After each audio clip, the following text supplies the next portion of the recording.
ईद के दिन सुबह मिठाई बनाने के लिए माँ फातिमा रदी अल्लाहु अन्हा बहुत ही मसरूफ थी। आटा गूंथने और दीगर तैयारियों में लगी हुई थी, क्योंकि सुबह ही सारे काम पूरे करने थे। दूसरी तरफ 8-10 साल के मासूम से दो भाई अपना खेल छोड़कर माँ के पास आ गए। उनके मासूम लहजे में एक सवाल था, अम्मा तुम्हें याद नहीं, आज ईद है, जरा बाहर आकर देखो तो सही।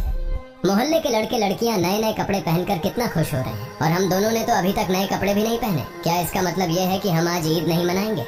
थोड़ी देर बाद वे फिर कहने लगे, अम्मा जल्दी से हमारे नए कपड़े पहना दो, हम भी उनके साथ खेलते खेलते ईदगाह जाना चाहते हैं। जब अब्बू आएंगे तो उन्हें हमारे साथ भेज देना, हम उनके साथ वापस लौट आएंगे। माँ ने बच्चों के सिर पर मोहब्बत भरा हाथ फेरा, उनके माथे को चूमा और बोली, अभी ईदगाह जाने में काफी वक्त है बेटा, तुम लोग बाहर जाकर थोड़ा घूम फिर आओ, फिर मैं तुम्हें नए कपड़े पहना दूंगी। हो सकता है तब तक तुम्हारे अब्बू भी आ जाएं, शायद वह तुम्हारे लिए नए कपड़े लेकर आएं, तब मैं तुम्हें नए कपड़े पहना दूंगी और तुम अपने अब्बू के साथ ईदगाह चले जाना। अब जाओ बेटा, बाहर जाकर थोड़ा खेलो, इस बीच मैं अपने काम निपटा लूं। दोनों भाई बोले, जी अम्मा। फिर छोटा भाई अचानक सवाल करने लगा, अम्मा क्या अब्बू हमारे लिए नए कपड़े लेने गए हैं? माँ ने दोनों बच्चों को अपने गले से लगा लिया, उनके माथे पर प्यार से चूमा और अपने दिल के आंसू पोंछते हुए हंसकर कहा, हाँ बेटा तुम्हारे लिए नए कपड़े आएंगे, तुम्हें जरूर पहनाऊंगी, अब तुम लोग बाहर जाकर खेलो, सब ठीक हो जाएगा। माँ ने अपने रब पर यकीन करके अपने बच्चों को दिलासा दिया। दोनों भाई खुशी खुशी बाहर चले गए। माँ ने अपने आंचल से आंसू पोंछे और मजबूरी में अपने काम में दोबारा मशगूल हो गई। कुछ देर बाद दोनों भाई फिर रोते हुए घर लौट आए। उन्होंने कहा,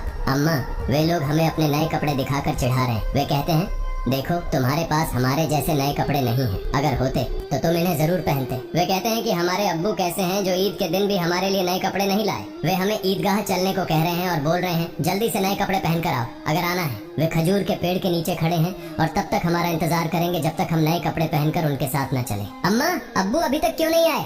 अम्मी हमें जल्दी से नए कपड़े पहना दो ताकि हम आपके साथ ईदगाह जा सकें। मासूम बच्चों की इस गुजारिश को सुनकर अम्मी अपने जज्बातों पर काबू नहीं रख सकी। आंसू रोकना उनके लिए बड़ा मुश्किल हो गया, लेकिन बच्चे अम्मी को मजबूती से गले लगाकर खामोशी से उनकी ओर देख रहे थे। सब्र खो चुकी अम्मी अपने बच्चों को अपने सीने से लगाकर सिसक सिसक कर रोने लगी। कुछ ही पल में खुद को संभालते हुए अम्मी ने आंसू पोंछे और चेहरे पर जबरन एक हल्की मुस्कान लाते हुए बोली, अभी ईदगाह जाने का वक्त नहीं हुआ है बेटा, तुम लोग इतनी जल्दी क्यों कर रहे हो? नमाज के लिए अभी काफी वक्त है। इस दौरान बाहर जाकर थोड़ा घूम फिर आओ और देखो तुम्हारे अब्बू कहाँ हैं, उन्हें ढूंढ कर ले आओ, तब तक मैं अपना बाकी काम निपटा लेती हूँ। थोड़ा सा ही काम बचा है। अगर तुम्हारे अब्बू नए कपड़े लाते हैं तो मैं तुम्हें बहुत खूबसूरती से तैयार कर दूंगी, फिर तुम मिठाई खाकर अपने अब्बू के साथ ईदगाह जाओगे, ठीक है? दोनों भाइयों ने कहा, जी अम्मी। अम्मी ने अपने दिल को मजबूत करते हुए बच्चों को तसल्ली दी, लेकिन जैसे ही उन्होंने बच्चों के मासूम चेहरों की तरफ देखा, उनकी आंखों में आंसुओं का सैलाब उमड़ पड़ा। बच्चों को अपनी हालत का अंदाजा न हो, इस डर से अम्मी एक कमरे से दूसरे कमरे में जाती रही। इधर दोनों मासूम भाई परेशान होकर अम्मी अम्मी कहते हुए अम्मी के पास आए। उन्होंने कहा, अम्मी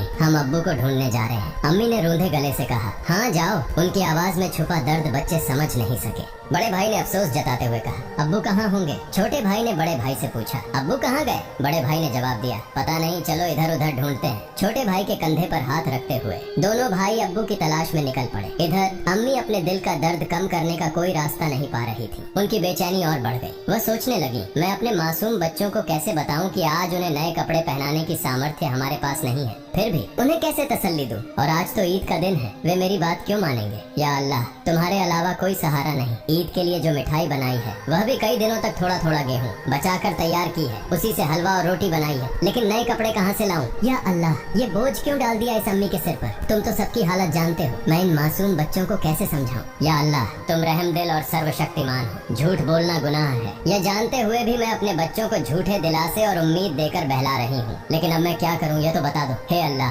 तुम मुझे रास्ता दिखाओ, तुम मेरे गरीब पति की हालत जानते हो, तुम गरीबों के हालात से वाकिफ हो। हे रहमान हे रहीम। यह कहते कहते माँ रसोई में चली गईं और जोर जोर से चक्की चलाने लगी। चक्की के घुर्र घुर्र की आवाज के साथ उनके दिल का दर्द भी बाहर आने लगा। आंसू पोंछते हुए भले ही मिठाई बनाने का काम तेजी से चल रहा था, लेकिन जैसे ही यह काम पूरा होने को आया, एक और मुश्किल सामने खड़ी हो गई। तभी अम्मा अम्मा कहते हुए दो मासूम बच्चे हांफते हांफते माँ के पास आकर खड़े हो गए। माँ ने कहा, बोलो बेटा क्या बात है? माँ ने अपनी इच्छाओं और आराम को हमेशा पति की गरीबी को देखकर दबा कर रखा था। वह थोड़े में ही खुश रहती थी, लेकिन आज मासूम बच्चों की छोटी सी ख्वाहिश ने उनके धैर्य को तोड़ दिया। उन्होंने खुद को संभालते हुए बच्चों को गोद में उठा लिया, मुस्कुराने की कोशिश की, उनके माथे पर चुंबन किया किया और कहा, बोलो बेटा क्या कहना है। दोनों बच्चों ने हाथों से अपनी आंखें मसलना शुरू कर दिया। यह देखकर छोटे भाई ने भी बड़े भाई की नकल कर ली। माँ ने कहा, देखो बेटा तुम्हारे अब्बा सही समय पर आ जाएंगे। मैं देखो यहाँ तुम्हारे लिए मिठाई बना रही हूँ, तुम मिठाई खाकर ईदगाह जाना, थोड़ा सब्र करो, बस थोड़ी ही देर और। उन्होंने बच्चों को सीने से लगा लिया, उन्हें प्यार